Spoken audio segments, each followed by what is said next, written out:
Sekarang ia merasa seperti lepas.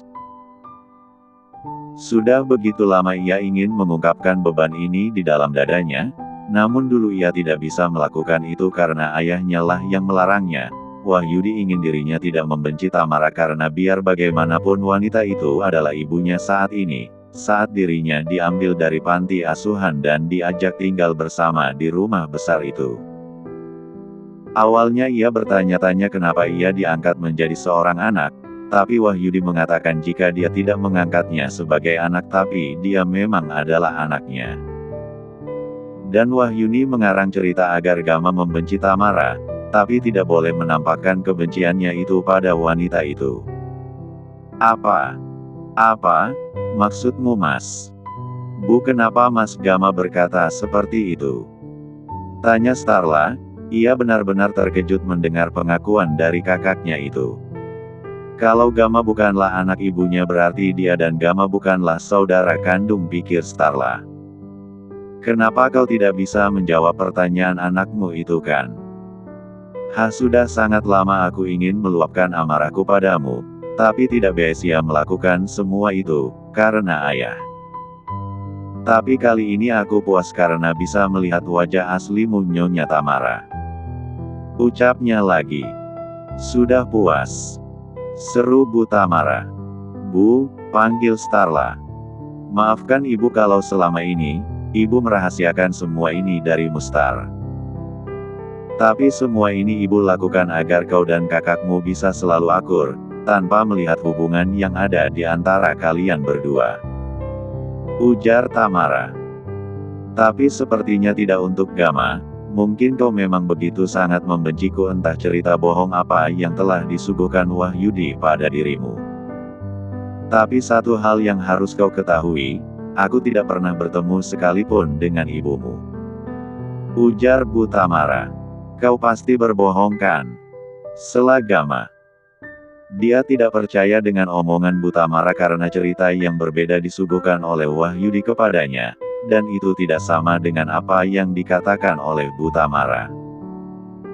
Aku tidak pernah berbohong dengan perkataanku Gama, sebenarnya aku ingin menyimpan rahasia ini rapat-rapat hingga tidak ada yang tahu, dan tidak akan pernah ada yang mau wujudnya lagi.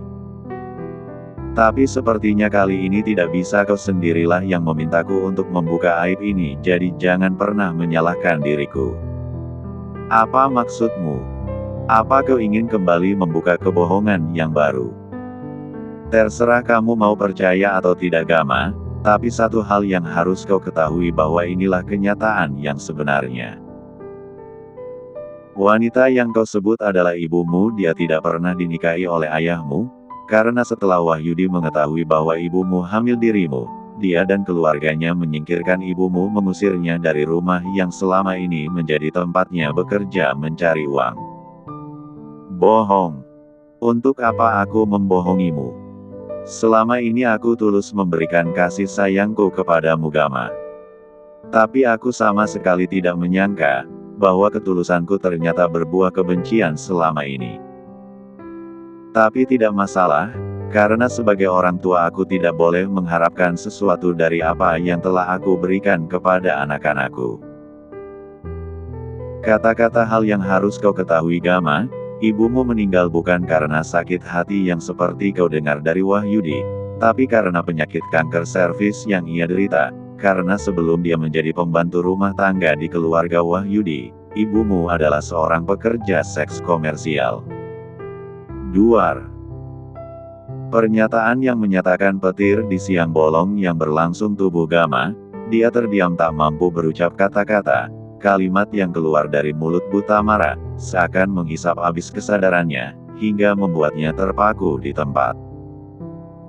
Karena menutup mulutnya dengan kedua tangannya tak percaya, dia menatap sendu ke arah Gama yang hanya menatap kosong ke arah depan. Pria yang selama ini dikenalnya sebagai kakak, ternyata bukanlah kakak kandungan.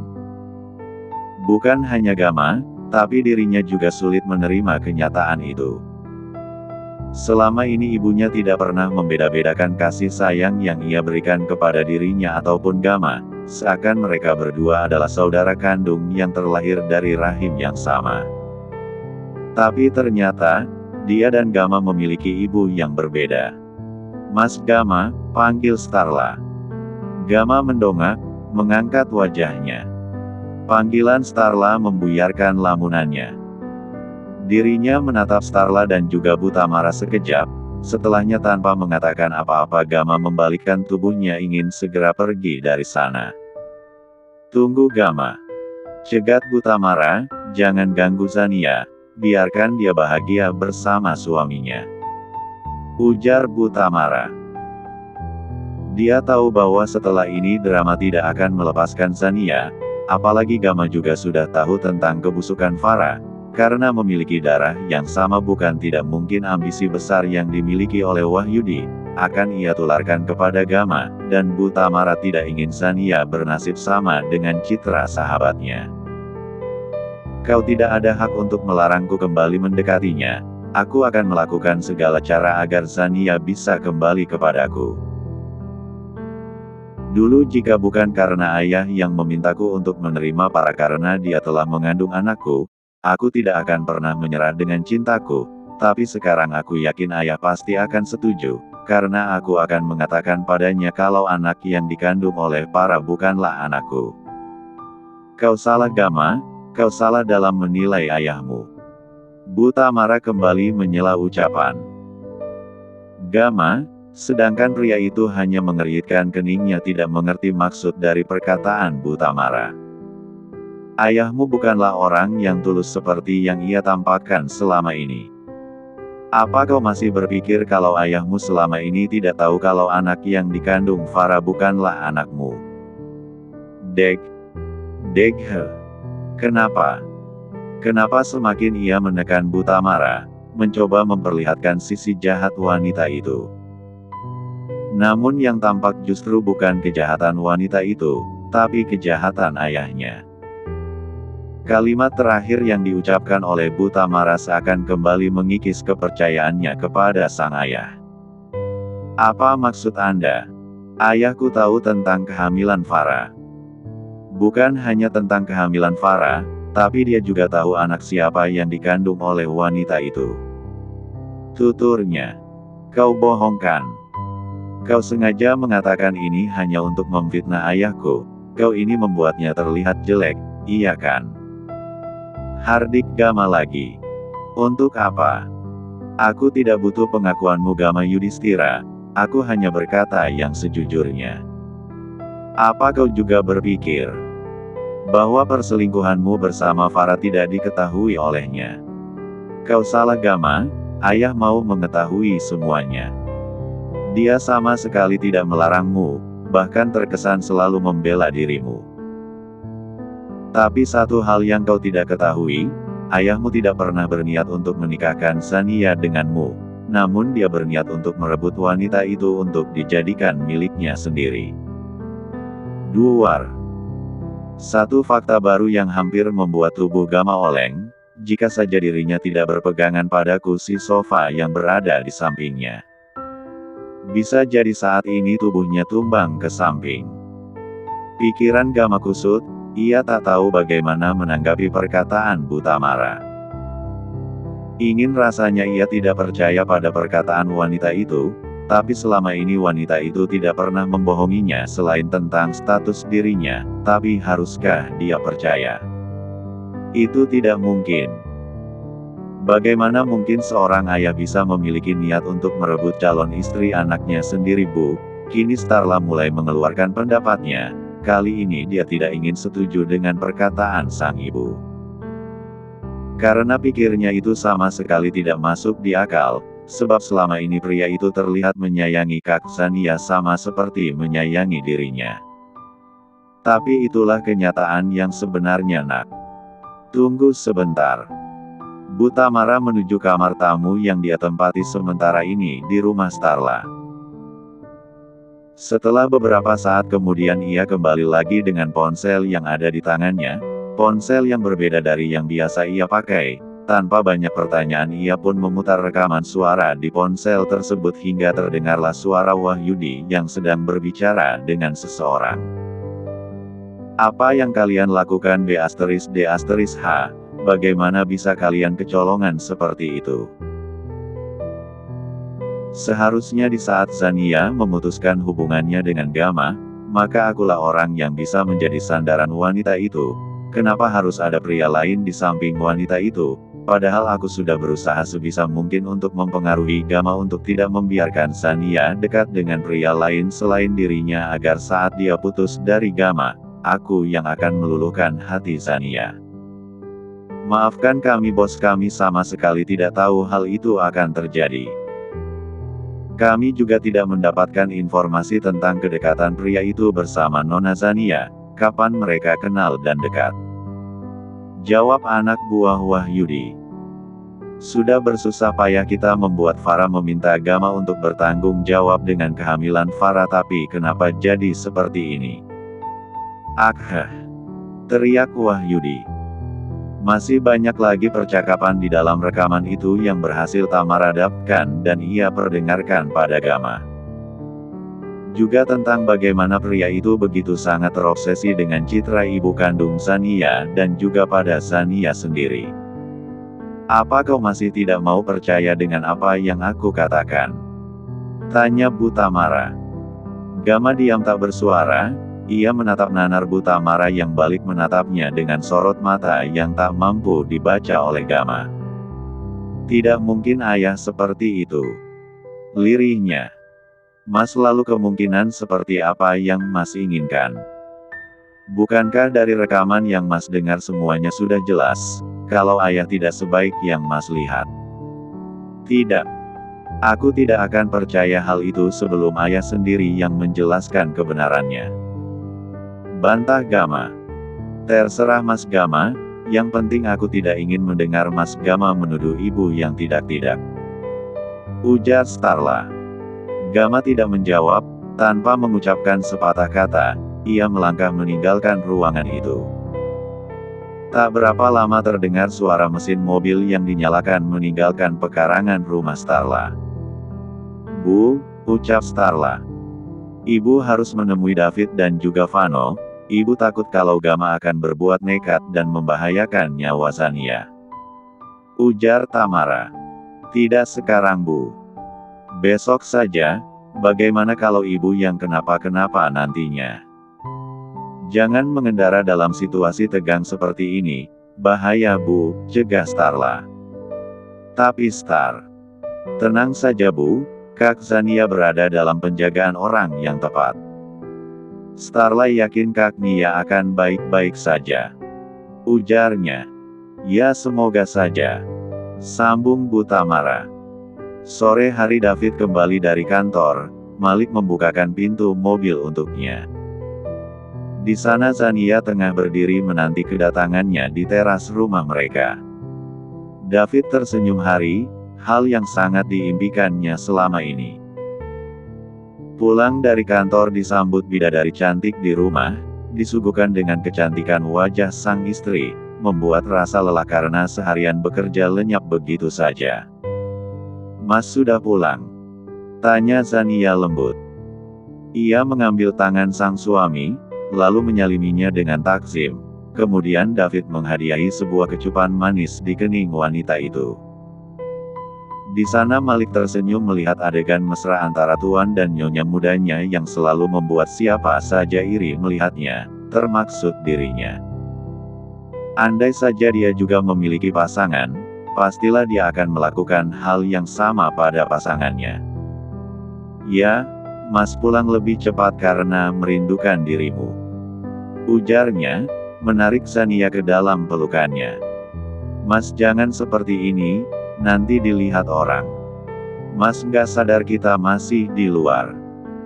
Protes Zania, namun ia pun tidak melepaskan pelukan tangannya pada tubuh David, suaminya.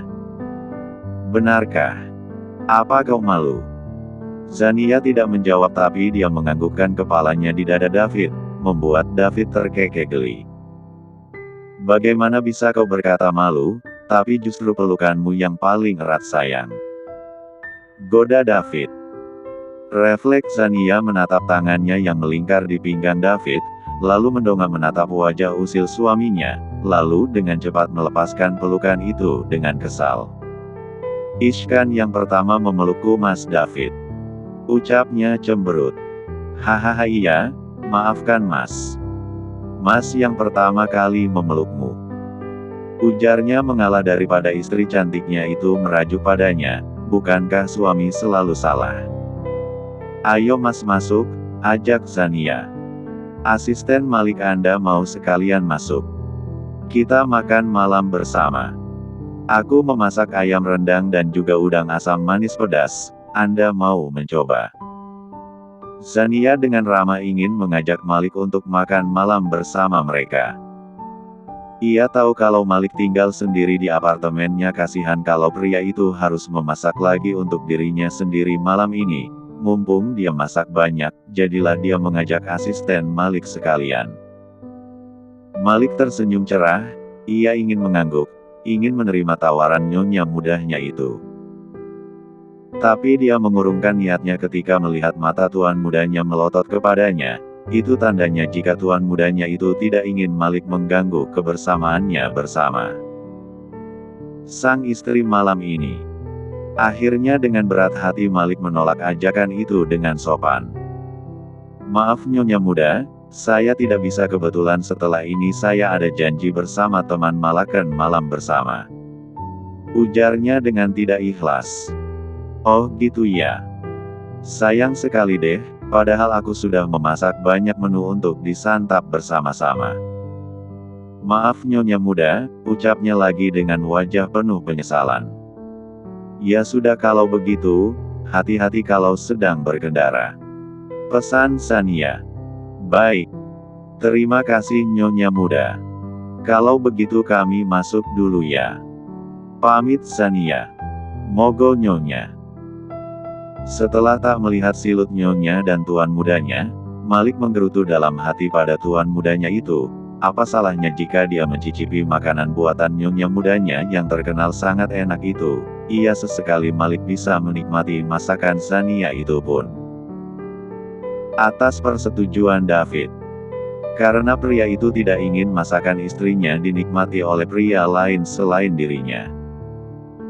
Malik sangat hafal dengan sikap posesif yang dimiliki oleh tuan mudanya itu, dan dia tidak ingin membuat tuan mudanya itu marah.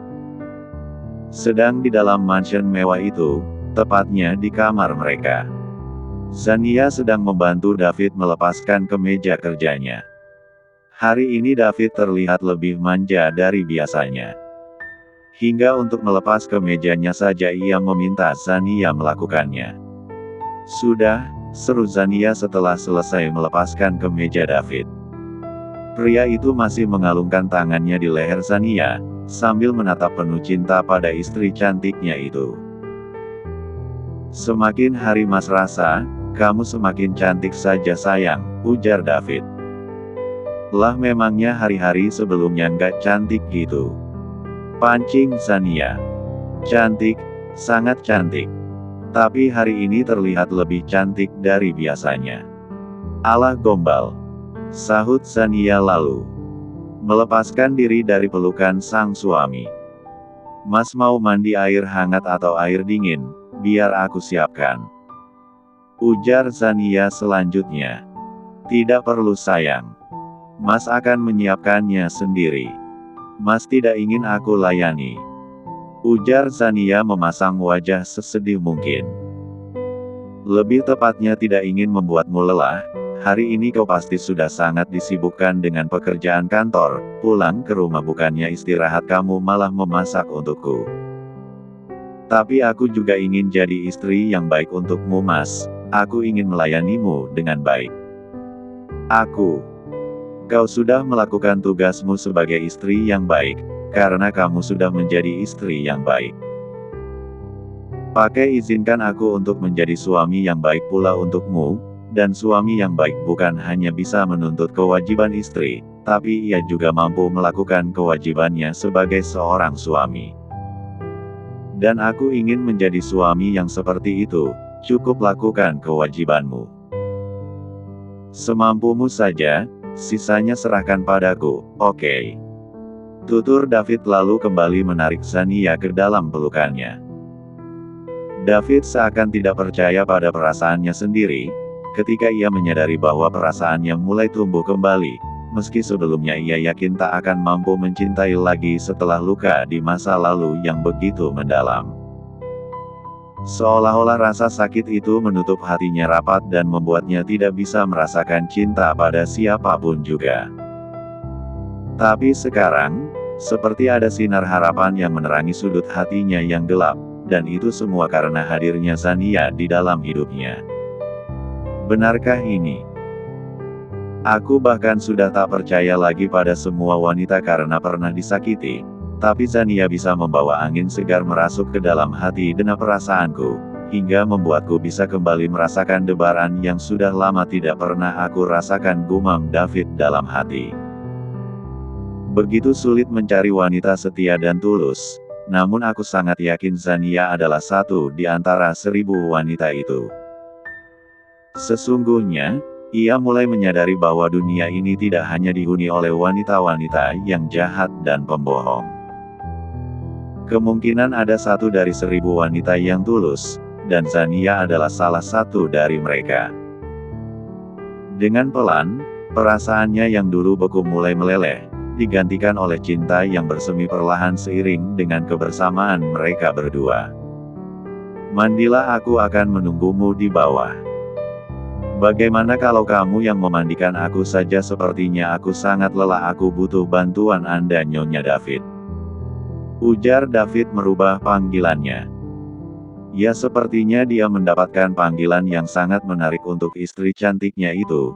Zania hanya miliknya, dan hanya akan menjadi Nyonya David selamanya. Dia tidak akan membiarkan satu laki-laki maupun yang akan mendekati istri tercintanya itu. Ia akan selalu menjaga Zania seperti ia menjaga dirinya sendiri. Nyonya David. Sepertinya panggilan itu sangat enak didengar, dan aku suka. Ucap Zania, lalu kembali mencuri ciuman singkat di bibir suami tampannya itu. Wah, Anda sepertinya semakin berani saja, Nyonya. Tidak. Aku hanya memberikanmu hadiah karena telah memberikan panggilan baru untukku. Sekarang mandilah Tuan Muda, setelah itu kita salat berjamaah. Baik, sesuai dengan perintah Anda, Nyonya. Mereka berdua saling melempar pandang lalu tertawa merasa geli dengan tingkah konyol mereka sendiri, namun mereka bahagia dengan itu. Setelah David menghilang di balik pintu kamar mandi, Zania menyiapkan pakaian ganti untuk pria itu. Setelahnya ia turun ke bawah mengecek pekerjaan para pelayan, apakah mereka telah menyiapkan masakan yang telah lama masak tadi, dan benar saja kini semuanya telah tertata rapi di meja. Sudah selesai ya, Bik? Tanya Zania pada salah satu pelayan yang terlihat sedang menata meja. Sudah, Nyonya. Terima kasih, Bik. Maaf tidak membantu tadi. Tidak apa-apa, Nyonya, karena ini sudah menjadi tugas kami.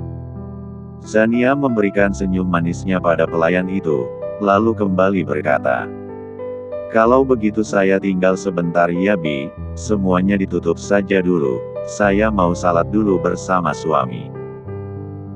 Bibi dan yang lainnya sudah boleh beristirahat, tapi jangan lupa makan malam dulu ya, Bibi masak lebihkan. Iya, Nyonya, terima kasih. Setelah mendapatkan ucapan terima kasih dari pelayannya, Zania membelikan badan menaiki anak tangga satu persatu menuju ke kamarnya. Pelayan itu terus memperhatikan Zania dengan lekat, merasa terharu dengan perhatian yang diberikan oleh majikannya itu tak sama di saat rumah itu masih dikuasai oleh Bu Puspa. Apa yang sedang kau lihat? Tanya temannya. Tidak ada. Tidak ada. Tapi aku melihatmu begitu memperhatikan Nyonya Muda, apa yang sedang kau pikirkan? Jangan sampai kau berbuat macam-macam padanya, karena bukan hanya aku, kau akan melawan seluruh pekerja di rumah ini, ujar wanita itu. Apa yang kau katakan, Mina? Aku tidak sekejam itu. Bagaimana mungkin aku menyakiti orang yang sudah bahagia begitu banyak membantu kami? Aku hanya begitu memuji kebaikan Nyonya Zania, karena telah memperlakukan kita banyaknya seorang manusia. Meskipun kita hanya seorang pelayan, tapi beliau sangat menghormati dan juga menghargai hak-hak kita. Ujar wanita yang bernama Lita itu. Kau benar Lita, berbeda dulu di saat kita bersamanya Puspa. Kita ibarat manusia yang tidak berharga sama sekali. Wanita itu memperlakukan kita tak jauh beda seperti para budak di zaman dahulu. Kalau mengingatnya hatiku sangat sakit. Iya, kau benar, bahkan menyusui tidak mengizinkan kita untuk memasak untuk diri kita sendiri. Dia selalu meminta kita untuk menghabiskan makanan sisa mereka. Berbeda dengan Nyonya Zania, wanita kita untuk memasak apa yang ingin kita makan. Kau benar, aku tidak tahu bagaimana jika Nyonya diajak pindah sama suaminya.